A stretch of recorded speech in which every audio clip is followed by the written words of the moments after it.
하나님 감사합니다.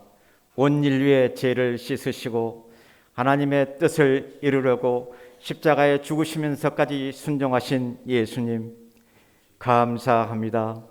예수님께서 우리 죄인들을 위하여 온갖 저주, 멸시, 천대, 침뱉음을 받으면서까지 십자가에 죽으시고 장사한 지 사흘 만에 하나님께서 다시 살리시어 십자가에서 죄와 사망, 사탄, 마귀, 온갖 저주, 질병을 한 번에 물리치시고 우리 성도들의 산소망이 되셨습니다. 사망 권세를 이기신 예수님을 찬양합니다. 경배해 드립니다. 예수님께 모든 영광을 돌립니다. 하나님 감사합니다.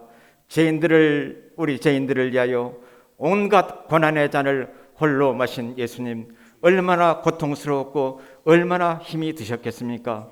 우리 성도들 한 주간 동안 세상에서 고난 주간을 보내면서 얼마나 거룩하고 경건하게 예수님의 십자가의 고난에 동참하였습니까?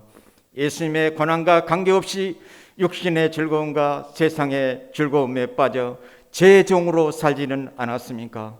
하나님, 세상의 즐거움과 육신의 즐거움은 순간 우리에게 즐거움과 고소함을 주지만 영원한 멸망으로 가는 길인 줄 믿습니다. 그러나 아버지 하나님을 믿고 하나님을 의지하는 것은 육신의 즐거움은 없다 할지라도 우리 성도들에게 영혼의 즐거움과 영혼의 강건함으로 늘 함께 하실 줄 믿습니다. 이렇게 하나님을 의지하고 하나님을 굳게 믿고 하나님을 가까이하며 하나님을 기쁘게 하는 성도들에게 하나님께서는 그 앞길의 모든 장애물을 제거하실 줄 믿습니다. 자녀의 앞길을 열어주실 줄 믿습니다. 날마다 좋은 복된 사람을 붙여주실 줄 믿습니다. 하는 사업이 잘되게 하실 줄 믿습니다. 하는 일마다 하나님께서 형통의 길로 인도하실 줄 믿습니다. 우리 성도들이 믿음 생활하면서 날마다 하나님의 은혜와 사랑을 맛보고 체험하며 믿음 생활하는 성도가 되게 도와주옵소서. 우리 성도들의 입에서 원망과 불평이 아니오 하나님 감사합니다, 하나님 감사합니다가 날마다 매 시간 우리 성도들의 입에서 나오게 하여 주옵소서. 하나님 감사합니다. 지금은 참으로 기도하기 좋은 계절입니다. 덥지도 춥지도 않습니다. 우리 성도들이 깨어서 하나님께 날마다 매일 기도함으로 날마다 매일 하나님의 능력으로 하루하루 승리하면서 사는 우리 모든 성도들 되게 하여 주옵소서. 생명의 말씀을 증거하신 목사님에게 성령의 능력으로 늘 가득 채워 주시어서 부족함이 없도록 함께 하여 주시고 영육간의 강건함으로 늘 붙잡아 주옵소서. 사망 권세를 이기시고 부활하신 예수님의 이름으로 기도드리옵나이다. 아멘. 이제 우리 말씀 읽고 나면은요, 우리 둘로스 찬양대가 그동안 함께 찬양을 못했는데 오늘은 특별히 청년들이 어제 교회를 청소하고 또 간식도 이렇게 다 싸고 그리고 이제 준비해서 찬양을 준비해서 오늘 특별 찬양을 또 올려드리려고 준비를 했습니다. 우리 성경 말씀 펼치시고 읽는 중에 우리 청년들 준비 찬양해 주시길 바랍니다. 요한복음 21장 오늘은 15절부터 23절 말씀입니다. 신약 성경 184쪽 혹은 185쪽 요한복음 21장 제일 마지막 장입니다. 우리 15절부터 23절 말씀까지를 우리 함께 한 절씩 교독하겠습니다.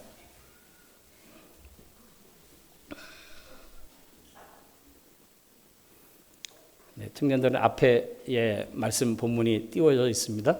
같이 우리 또 읽으면서 진행하면 되겠습니다. 제가 먼저 15절 말씀 읽겠습니다. 그들이 조반 먹은 후에 예수께서 시몬 베드로에게 이르시되 요한의 아들 시몬아 내가 이 사람들보다 나를 더 사랑하느냐 하시니 이르되 주님 그러하나이다. 내가 주님을 사랑하는 줄 주님께서 아시나이다. 이르시되 내 어린 양을 먹이라 하시고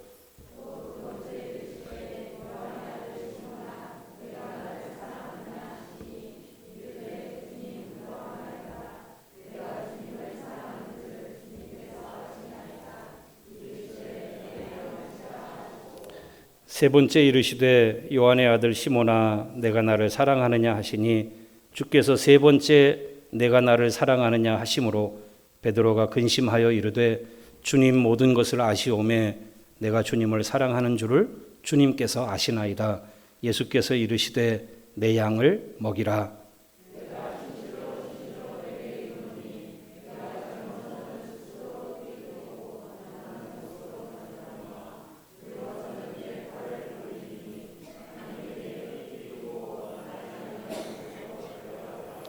이 말씀을 하심은 베드로가 어떠한 죽음으로 하나님께 영광을 돌릴 것을 가리키심이려라. 이 말씀을 하시고 베드로에게 이르시되 나를 따르라 하시니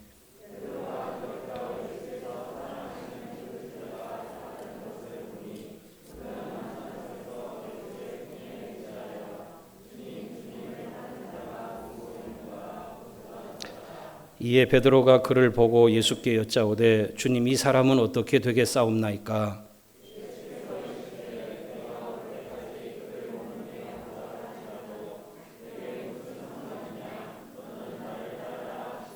(23절) 같이 읽습니다. 이 말씀이 형제들에게 나가서 그 제자는 죽지 아니하겠다 하였으나 예수의 말씀은 그가 죽지 않겠다 하신 것이 아니라 내가 올 때까지 그를 머물게 하고자 할지라도 내게 무슨 상관이냐 하신 것이로라. 아멘.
눈이 내리네라는 말처럼 벚꽃잎이 휘날리는 완연한 봄입니다.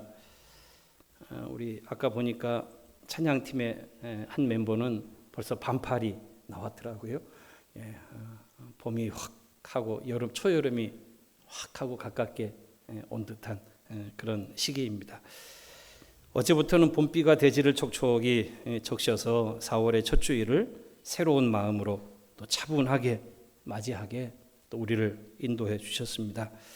침묵과 희생의 골고다를 오르셨던 고난의 십자가를 묵상하는 지나간 한 주간, 고난 주간을 지나서 이제 우리는 부활의 감격과 소망의 새 자리에 이르게 되었습니다. No cross, no crown.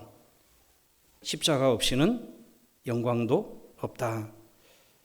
십자가 다음에야 면류관이 있다고 하는 이 신앙의 도를 주님은 친히 우리 앞에 보여주셨고 또 우리 앞에 그 길을 걸어가시며 이것이 우리가 따라갈 제자의 길이라고 주님은 우리에게 말씀해 주십니다.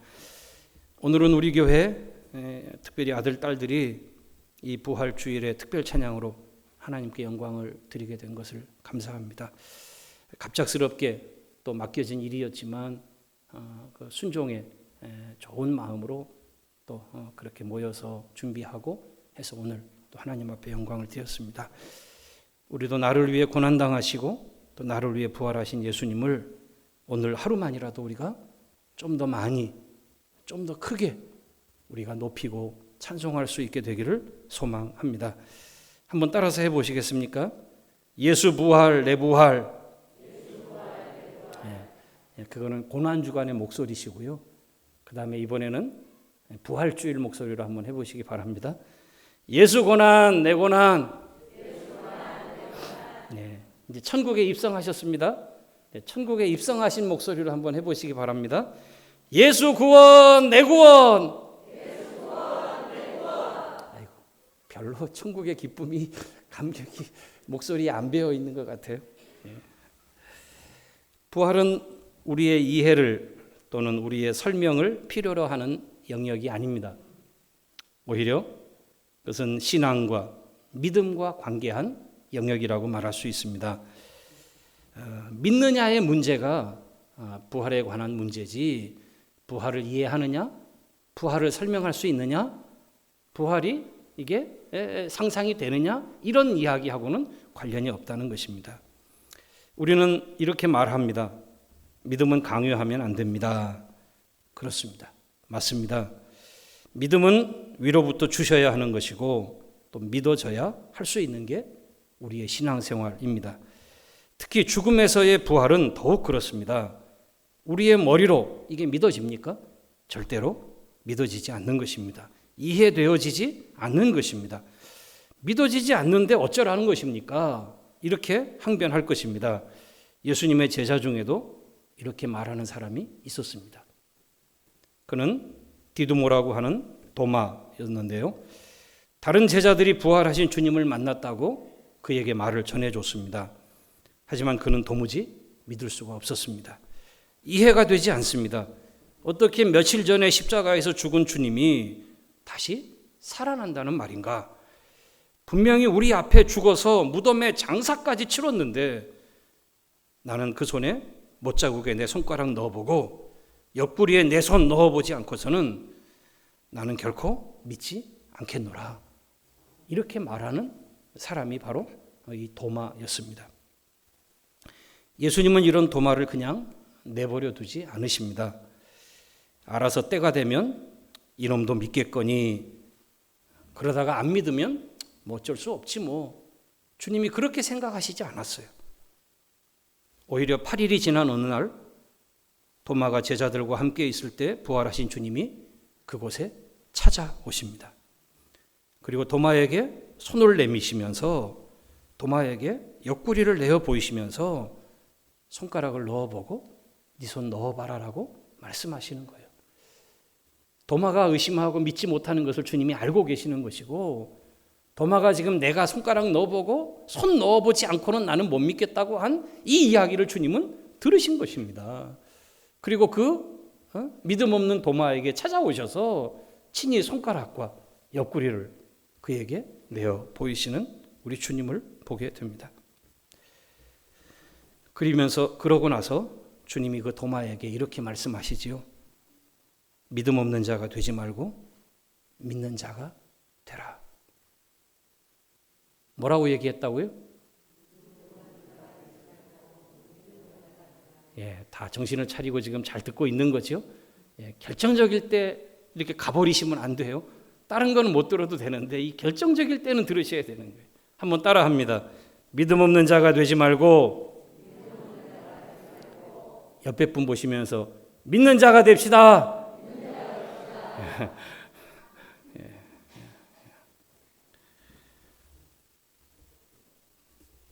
어디 하다가 일로 넘어갔나 모르겠네. 죄송합니다. 여기네요. 도마가 그제서야 주님께 대답합니다. 바로 우리 한 장을 앞으로 넘겨보시면 우리 요한복음 20장에 나오는 얘기예요. 도마가 한 이야기를 우리 같이 한번 해볼까요? 28절. 요한복음 20장 28절 시작. 도마가 대답하여 이르되 나의 주님이시요 나의 하나님이시니이다. 이것이 주님의 마음입니다. 부활하신 후 40일 동안 주님은 승천하셔도 될, 이 다 이루셨잖아요. 이제 주님이 오셔서 하나님이 뜻하신 일을 다 이루셨어요. 십자가 마지막 말이 다 이루었도다 하시고 운명하셨어요. 근데 왜 주님이 부활하신 후에 하루 이틀도 아니고 40일을 왜 이 땅에 남아 계시면서 아버지 자리로, 아버지 그 옆자리인 당신이 오셨던 그 보좌로 오르시지 않고 40일을 이 땅에 계셨는가? 그것은 바로 이 일을 위해서 주님이 이 땅에 40일 동안을 계셨던 거예요. 부활하신 후 40일 동안 바로 제자들의 믿음을 세워주는 일, 더 정확히 얘기하자면 십자가 앞에서 흔들리던 낙심한, 그리고 주저앉아 있던 저들의 신앙을 부활의 신앙으로 다시 일으켜 주시고 회복시켜 주시고 부활의 산증인이 되게 그들 앞에 자신을 나타내 보이시는 일로 주님이 이 40일을 지내셨다고 하는 사실입니다. 어떤 부모도 자기 자녀를 그냥 내팽개친 채로 놔두는 부모는 없습니다. 자녀이기 때문에 더 간절하고 절박하고, 그래서 때로는 무리하게 강요하는 일이 있는 것입니다. 남의 자식 같으면 그렇게 하지 않아요. 그러나 내 자식이고 거기에 사랑이 있기 때문에 때로는 무리수를 둬서 강요하고, 때로는 그런 모습으로 자녀에게 나타나기도 하는 것이에요. 엄하게 화를 내고 때로는 매를 들게도 됩니다. 때가 되면 알아서 하겠지, 이렇게 생각하는 부모가 과연 얼마나 있겠습니까? 특별히 믿음의 부모에게는 자녀가 믿는 자가 되기를 바라는 이 마음이 그 중심 속에 늘 있는 거예요. 그래서 그 자녀가 믿음 가운데 분명히 서고 하나님에 대한, 예수님에 대한 바른 신앙을 고백하는 그 자리까지 그를 인도해 가는 것이 나의 사명이라고, 그렇게 그 자녀를 양육하는 것이죠. 여러분 보세요. 어릴 때는 이해하지 못합니다. 우리 저 위에 지금 우리 유초등부실에서 예배하고 있는 우리 채윤이, 도윤이, 은정이, 또 우리 하준이, 이 지금 유초등학교 아이들이거든요.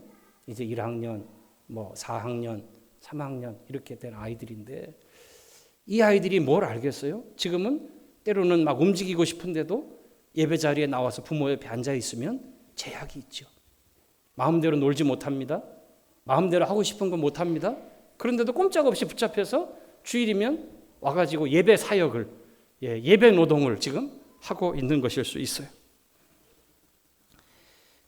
그런데 어릴 때는 몰랐는데 나이가 들어가며 철이 들고 나면 이 믿음을 유산으로 남겨주신 부모에 대한 고마움이 깨달아지고, 그것이 나에게 믿음이 있다고 하는, 믿음으로 내가 자랐다고 하는 것이 얼마나 감사한 것인지를 깨닫게 되는 날이 오게 되는 것이에요. 그리고서는 부모에게 그것을 감사하게 되죠. 믿음의 유산을. 지금 혹시 믿음의 길에 서 있는 자녀들은 오늘 여러분을 향해 믿음으로 책망하는 부모가 있다면 불평하지 마시고 감사할 수 있기를 바랍니다. 그것은 부모의 사랑의 표현입니다. 믿음의 부모가 자녀도 그 믿음으로 세워지기를 바라는 간절한 기대가 바로 그렇게 나타나고 있는 것이라고 하는 사실입니다. 사랑하는 우리 모든 2층에서 예배하는 우리 하준이, 채윤이, 도윤이 어디 갔어요? 요 아래 있네요. 도윤이 안녕. 예. 여러분들이 잘하면서 하나님을 아는, 예수님을 주로 고백하는, 그래서 나중에 엄마 아빠에게 고마워요 엄마 아빠라고 말할 수 있는 그런 자녀들로 성장하게 되어지기를 주님의 이름으로 축원합니다. 예수님의 부활은 제자들을 회복시키시는 부활이었습니다. 여러분, 부활과 회복에는 같은 단어가 쓰였다는 사실을 아십니까? 네? 부활, 회복? 이상하네. 같은 단어가 하나도 없는데요. 그러나 이 속에는 두 개의 중첩되어 있는 한 단어가 있어요. 한문으로 부활이라고 말할 때 이때 부자는 다시 부자를 씁니다. 다시. 그래서 다시 활, 다시 살아나다. 그래서 부활을 쓰고요. 그 다음에 회복할 때 복자는요, 바로 이 다시 부자를 또 다른 의미로 읽혀질 때 이게 다시 복자로 읽혀지는 거예요. 돌아올 복, 돌아올 복. 그래서 복귀하다 또는 복구하다 할 때 이 복자를 쓰는 것이고, 여기에 회복이라고 하는 단어에 이 단어가 쓰여서 부활, 회복에는 부자와 복자가 같은 단어가 쓰였어요. 한번 찾아보시길 바랍니다. 다시 살아난다. 이게 부활이고요. 다시 돌아온다. 좋았던 상태로, 좋았던 건강으로 다시 되돌아온다라고 하는 게 회복입니다. 영어도 공통적인 한 단어를 써서 부활과 회복의 공통성을 드러내고 있어요. 영어 성경의 영어 단어에 부활은 RE라고 하는 re라고 하는 단어가 앞에 붙어 있는 resurrection이라고 하는 단어를 썼고요. RE가 붙어 있어요. 그 앞에. 그 다음에 회복이라고 하는 단어는 RE가 붙은 단어로 restore라고 하는 단어를 써요. 두 단어는 다른 단어인데 앞에 붙어 있는 첫 번째 그 접두어는 똑같은 re가 쓰였어요. 이 re의 의미는 다시, again이라는 뜻이 있어요. 재차, 반복해서 다시. 부활이 뭡니까? 다시 살아나는 것이에요. 회복이 뭡니까? 다시 일어서는 것이에요. 다시 치료되는 것이에요. 다시 건강을 얻는 것이에요. 다시 믿음을 세우는 것이에요.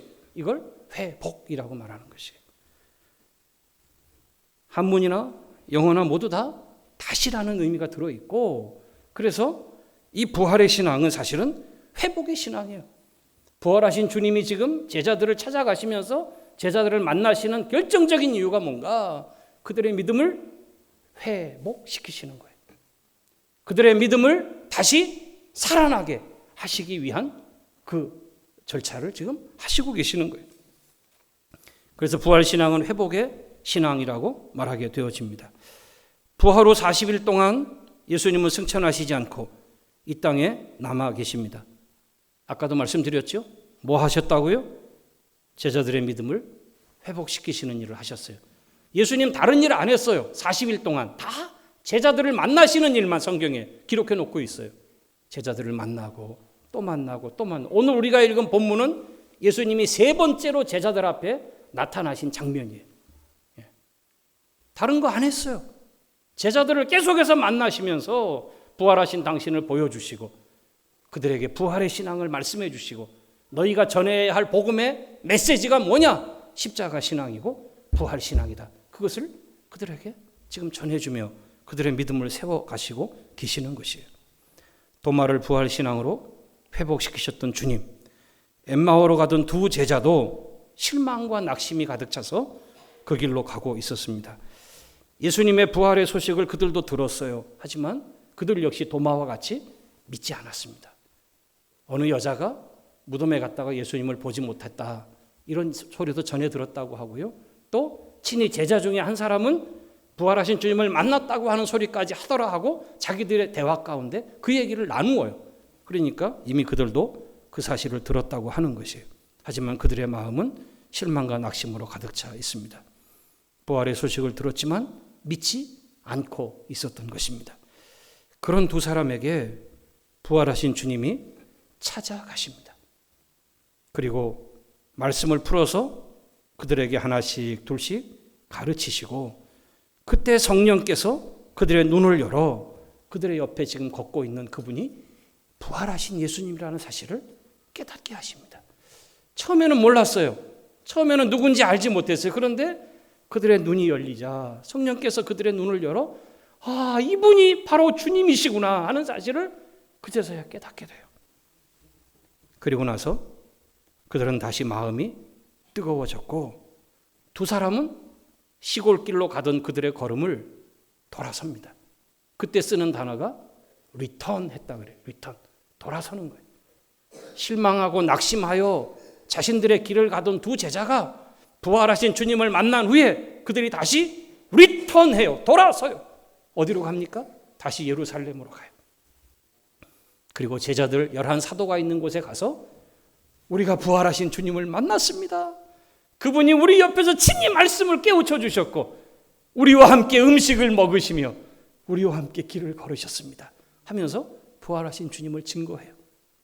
이미 그때는 사도들도 주님의 부활을 다 그들이 보았고 주님의 부활하심을 알게 되어서 그곳에서 이 실망하고 낙심했던 제자들이 주님의 부활을 찬송하는 그 이야기가 누가복음에 나오는 이야기입니다. 낙심한 마음이 다시 불타오르게 되어지는 일, 그래서 다시 믿음의 길, 사명의 길로 돌아가게 되는 일, 이게 부활신앙으로 말미암는 부활의 주님을 만난 자에게서 나타나는 역사였던 것입니다. 오늘 우리는 본문에서 베드로를 다시 일으키시는 부활의 주님을 만나게 됩니다. 디베라 호수에서 물고기를 잡던 7 제자들에게 주님은 3번째 다시 자기를 드러내십니다. 밤새 허탕친 제자들, 주님은 백사장에서 배 오른편에 그물을 던지라고 그들에게 말씀하십니다. 이때 밤새 허탕쳤던 베드로와 제자들이 7 제자들이 그물 가득히 고기가 잡히는 기적을 거기서 경험해요. 그물을 끄집어 나와서 고기를 세어봤더니 몇 마리였어요? 153마리. 여기서 모나미 153의 기적이 나온 거예요. 모나미 회장이 사업이 실패하고 기도원에 가서 이제 마지막 사업을 정리하려고 하다가 기도하다가 자신이 신앙생활을 엉망으로 한 게 생각이 났어요. 주의를 지키지 않았고 11조 생활도 하지 않았고 엉망으로 믿음 생활을 한 거예요. 그래서 회개하고 주님 다시 저를 일으켜 주시면 제가 주님 앞에 영광을 돌리겠습니다. 그때 이 생각났던 본문이 바로 요한복음 21장 이 본문이었고, 그래서 그가 만든 소원대로 볼펜을 만드는 회사를 하고 있었던 사람인데 이 볼펜을 만들어서 전 세계 사람 한 사람이라도 내 볼펜을 쓸 수 있는 기도를 하기 시작을 했고 50억 자루 이상이 팔려서 전 세계 인구에 벌써 한 사람씩 그 볼펜을 누구나도 써봤을 정도로 모나미 153 볼펜은 싸고 질 좋고 좋은 볼펜으로 우리가 지금 아직도 쓰고 있어요. 아직도. 이게 60년대 일이거든요. 그래서 유명해진 말씀이 바로 오늘 이 본문의 이야기예요. 153마리. 그제서야 주님을 알아본 제자들 하나둘 해변가로 이제 모여들기 시작합니다. 주님은 지쳐있는 제자들을 위해서 떡과 구운 고기를 준비해 놓으셨고 그 제자들을 향해서 조반을 들라 하고 말씀하십니다. 그 말이 무슨 말이에요? 밥 먹자 하는 얘기예요. 돌아온 탕자에게 잔치상을 준비한 아버지 같이 재산을 다 홀랑 까먹어 버리고 면목 없이 갈 곳 없어 고향에 다시 돌아온 실패한 자식에게 아무 말 없이 따뜻한 밥상을 차려서 내미는 어머니같이 밥 먹자 주님 말씀하신 이 말씀 한마디에 제자들은 말없이 그 주님 둘레에 앉아서 그 아침 숯불에 구운 고기와 그리고 떡을 받기 시작한 것입니다. 식사를 다 하는 동안 아무도 말하지 않았어요. 아무도 말할 수 없었어요. 식사가 끝났습니다. 식사가 끝난 후에 주님이 먼저 침묵을 깨뜨리십니다. 그리고 베드로를 부르십니다. 그게 오늘 본문이 시작되는 이야기의 첫 번째입니다. 15절. 식사 후에 베드로를 부르셨다. 제자들이 다 있는 곳에 베드로를 부르신 주님, 그 베드로를 부르실 때 주님은 요한의 아들 시몬아 이렇게 부르십니다. 베드로야 이렇게 부르지 않고요. 요한의 아들 시몬아 이렇게 불러요. 시몬이라고 하는 이 이름은 본래 베드로의 이름이었어요. 베드로는 예수님께서 붙여주신 별명이었습니다. 반석. 그래서 교회의 반석과 같은 신앙 고백의 믿음의 그런 인물이 되라고 주님이 지어주신 믿음의 별명이었어요. 하지만 어려서부터 그가 불려졌던 그 이름은 사실 시몬이라고 하는 이 이름이었습니다. 주님은 어릴 때부터 부르던 친근한 이름으로 마치 부모가 자식을 부르듯이 요한의 아들 시몬아 하고 부르셔요. 그것도 3번이나. 어떤 분 말합니다. 주님이 이렇게 말할 때 베드로가 마음이 찔렸을 거라고. 3번이나 부인했던 베드로에게 주님이 지금 그의 죄를 지적하는 부르심을 갖고 있다고. 근데 요한의 아들 시몬아라고 하는 이 호칭은 지적하는 부름이 아니라 따뜻한 친근하게 자식을 부르는 엄마와 같은 아버지와 같은 부름으로 요한의 아들 시몬아 하고 부르시는 부르심이에요. 그리고는 그에게 주님이 물으셔요. 네가 아직 나를 사랑하느냐? 똑같이 3번. 요한의 아들 시몬아, 네가 나를 사랑하냐? 주님은 그에게 물으셔요. 마치 당신 아직도 나 사랑해? 연인같이 사랑을 확인하고 싶어하는 연인같이 그렇게 물어보듯이 주님이 베드로에게 물어보시는 거예요. 너 아직 나를 사랑하느냐? 실패는 했지만 주님을 사랑하고 있는 마음을 예수님이 모르셨겠습니까? 결코 그렇지 않죠. 통렬하게 가슴을 치고 자신이 호언장담했는데 조그마한 계집아이 앞에서 주님을 부인하고 주님을 저주했던 이 창피하고 이 부족한 이 모자란 자신을 향해서 얼마나 자책을 했겠어요. 근데 그때 마침 누구와 눈이 마주쳤냐 하면 신문을 받고 있는 주님이 돌아보셨어요. 3번째 닭이 우는데 주님이 마침 돌아보는데 멀찍이 숨어있는 베드로가 있는 것을 돌아보시는 거예요. 그리고 눈이 탁 하고 베드로하고 주님의 눈이 마주친 거예요. 얼마나 황당했을까? 얼마나 낯이 뜨거웠을까? 얼마나 낯들 면목이 없었을까? 베드로는 그 순간에 바로 뛰쳐나와서 통곡하며 울었다고 성경은 기록해 놓고 있어요.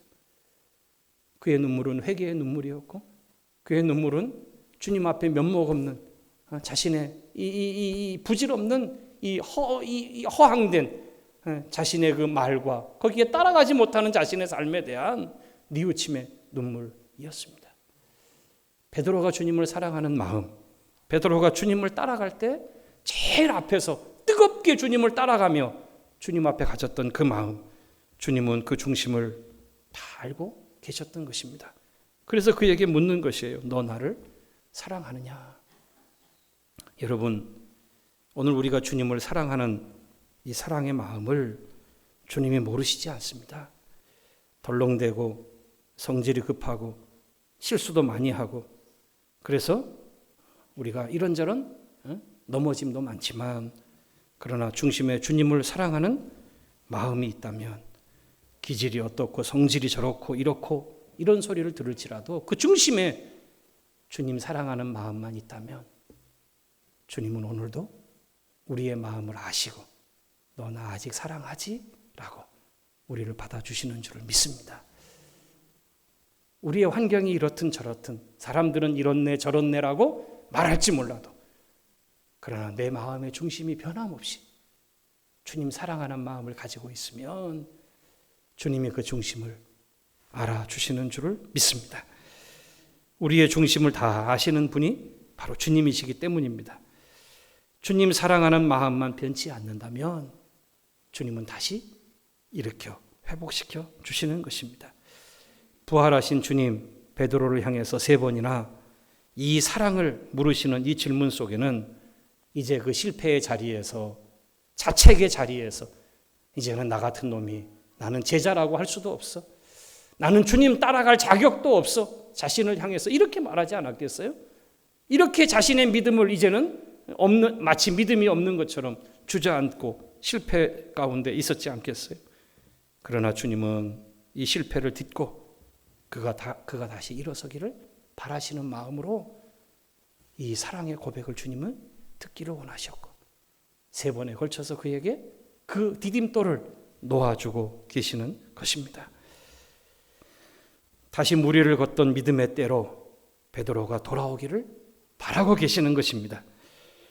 다시 첫사랑을 회복하고 주님 앞에서 뜨겁게 주님을 사랑하는 수제자로 그렇게 제자들을 이끌며 교회를 이끌어가기를 주님이 원하셨던 것입니다. 그래서 주님은 베드로에게 그의 사랑의 고백을 들으신 후에는 내 양을 먹여라, 내 양을 쳐라 하고 그에게 다시 교회와 사명을 맡겨주시는 것을 볼 수 있습니다. 사랑하는 성도님들이여, 오늘 우리의 마음을 아시는 주님 앞에, 부활하신 주님 앞에 오늘 우리의 자리가 어떤 자리든지 다시금 첫사랑을 회복하는 기회가 되기를 주님의 이름으로 축원합니다. 주님과의 친밀한 관계로 리턴하십시다. 돌아가십시다. 우리의 걸어가던 자리, 실망과 낙담과 포기의 자리에서 다시 부활의 주님을 찬송하고 높이며 그것을 감사하는, 기뻐하는 그 자리로 다시 돌아가게 되기를 주님의 이름으로 축원합니다. 우리에게 맡겨진 사명의 자리가 있는데 그 사명의 자리들로 컴백할 수 있기를, 돌아가 다시 그 자리에 설 수 있기를 주님의 이름으로 축복합니다. 말씀을 마치렵니다. 초대교회 성도들이 박해의 시기를 지나면서 서로 만날 때마다 하던 인사말이 2개가 있어요. 첫 번째 인사말은 아마도 다 아실 텐데요. 우리 찬양 중에도 많이 불렀던 찬양입니다. 마라나타라고 하는 인사입니다. 마라나타. 이 마라나타라고 하는 뜻은 주여 오시옵소서라고 하는 뜻을 담고 있어요. 주님이 다시 속히 오시기를, 주님이 오실 날을 대망하며 소망하며 기다리는 고난과 핍박과 시련의 역사를 거쳐가는 믿음의 성도들이 그 과정 속에서도 포기하지 않고 주님 다시 오시기를 기다리면서 만날 때마다 마라나타, 마라나타 하면서 인사를 했던 거예요. 믿음이 있기 때문이죠. 2번째 인사가 어떤 인사인지 아십니까? 그것은 퀴리오스 아나스타시스라고 하는 말이에요. 어려운 말이지만 저를 한번 따라서 해보겠습니다. 퀴리오스. 예, 퀴리오스. 이 말은 주님, 주여라고 하는 말이에요. 주님을 부를 때 퀴리오스라 그래요. 예, 예. 아나시스타스. 예, 제가 틀렸어요. 아나스타시스. 헷갈릴 수 있어요. 나중에 설교 영상을 들어보십시오. 제대로 잘 들어야 되니까.